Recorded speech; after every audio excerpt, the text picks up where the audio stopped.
Today's video is brought to you by the good people over at patriotpost.us. They are an excellent source of news, information, original content from the conservative and common sense point of view, and a link for them will be in the description box.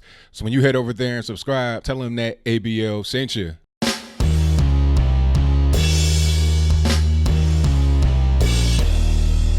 How's everybody doing? My name is Anthony Brian Logan, and today we got to talk about Joe Biden's campaign team sending a letter to all the major media news outlets. You're talking about your MS-13 NBC, Fox News, CNN, ABC, CBS, everybody.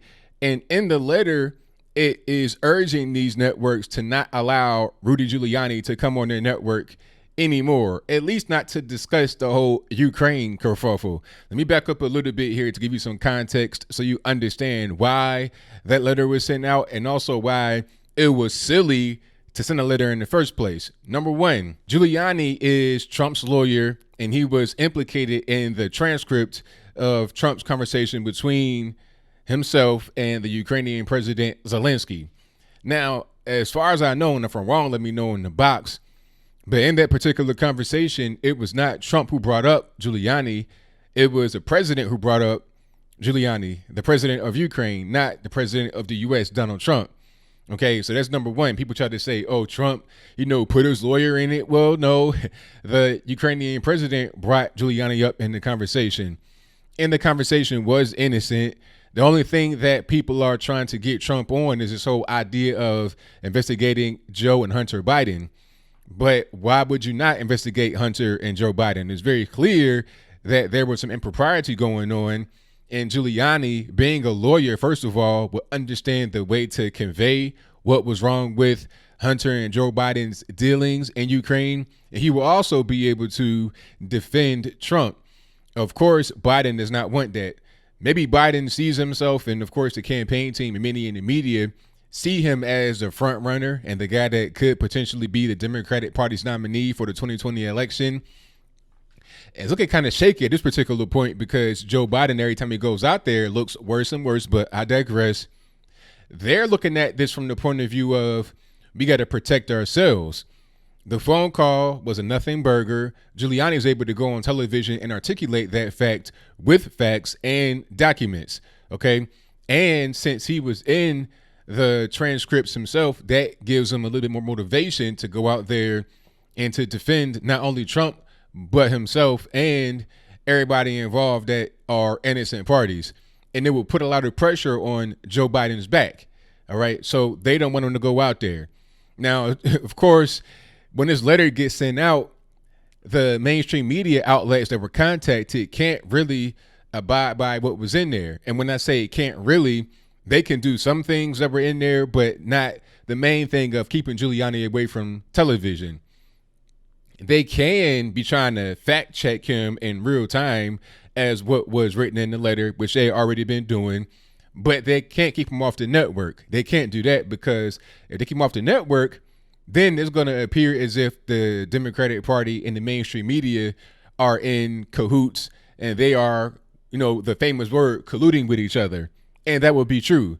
If you can successfully take a person off of the air that had normally been invited for many, many years to discuss political issues because there's an issue that will hurt your campaign, that's obviously some collusion going on, and that's improper. It'll make the networks look terrible more than what they already do, especially in the eyes of the American people.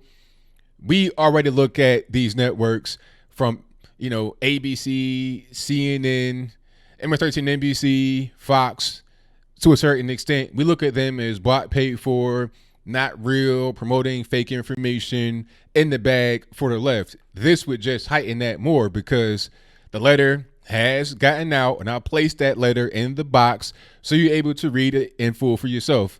Don't just take it from me and my words. Matter of fact, I'll put it on the screen and scroll it slowly so you're able to read along as I'm talking. You can see what was said, and you would pretty much be able to understand why mainstream media cannot abide by that, but I digress. The whole point here is that Joe Biden's campaign team was trying to do some damage control. Now, it was dumb to do that because, like I said, they can't keep him away from TV, it'll just look improper. So my question to Joe Biden and his team would be, what are you guys thinking about? Come with some actual facts and evidence on your behalf. Defend yourself.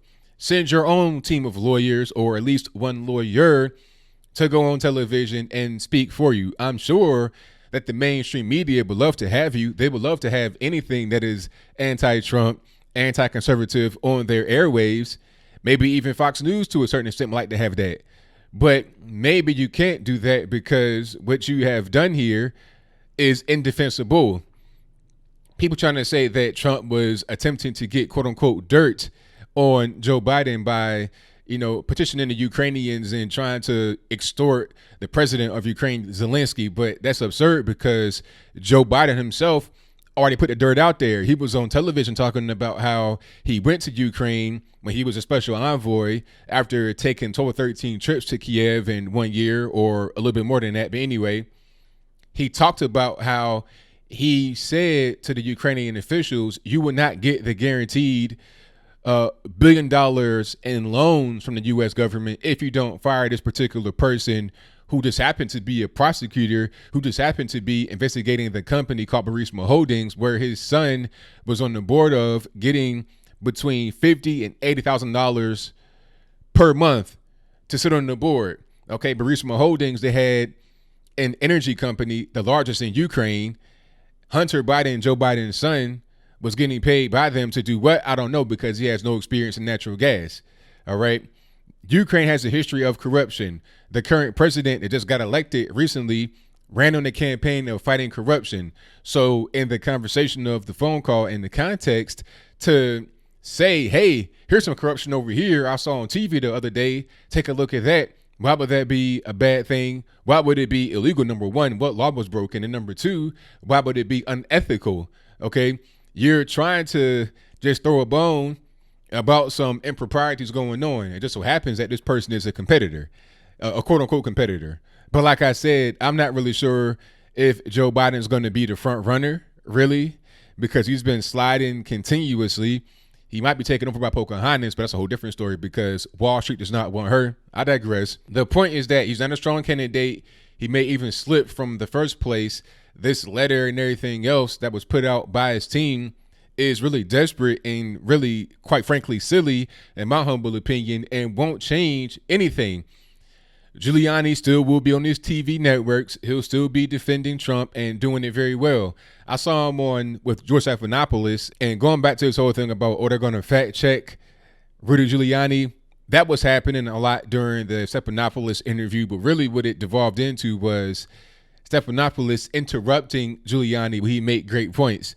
He'd bring out documents, affidavits, sworn statements from Ukrainian officials that corroborate his story, Trump's story, and everybody's story about there being no, robbery or quid pro quo, or the whole thing about Joe and Hunter being a conspiracy theory. That's not true. And it was proven by these documents. But as I continue, all he did was interrupt Giuliani as he was speaking. That's what they mean by quote unquote fact checking.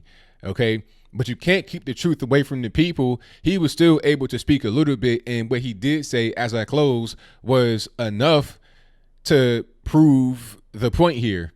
Right. There's a mountain of evidence that says the Hunter and Joe Biden thing is a problem with not only Ukraine, but China as well, to the tune of like 1.5 billion with a B.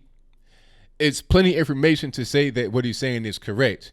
It's not enough information to say that Trump did anything wrong or improper, unethical, or whatever the case may be. So that's pretty much all I got. What say you? Do you think that the letter from Joe Biden's team was appropriate to send to all the major mainstream media television networks? If that's your viewpoint, let me know why in the comments below. Or was it not appropriate? Or how about a third one? Was it kind of silly or very silly to do that? You know that the letter's going to get out. We're in the day and age of Twitter, Facebook, Instagram, YouTube. You can relay information in the blink of an eye. All it takes is one person to screenshot the email that was sent to so many people, put it on Twitter. Now you have to explain that coming from Joe Biden. You got to say, hey, why are you trying to keep this guy off TV? What you got to hide, sir? And why do you not have your own guys on TV defending you like Trump has Giuliani defending him and also himself and also corroborating with evidence, documents? You know, why don't you have your own guys doing that? Is it because you can't? Is it because you got some real issues going on here that you got to address? And if you don't address, could hurt you in your presidential campaign? So all you can do is just try to silence those that have the truth because you don't have it on your side? Whatever your comments are, please let me know in the comments below. And that's all I got to say for this video. If you like what you heard, please comment, rate, share, and subscribe. Peace.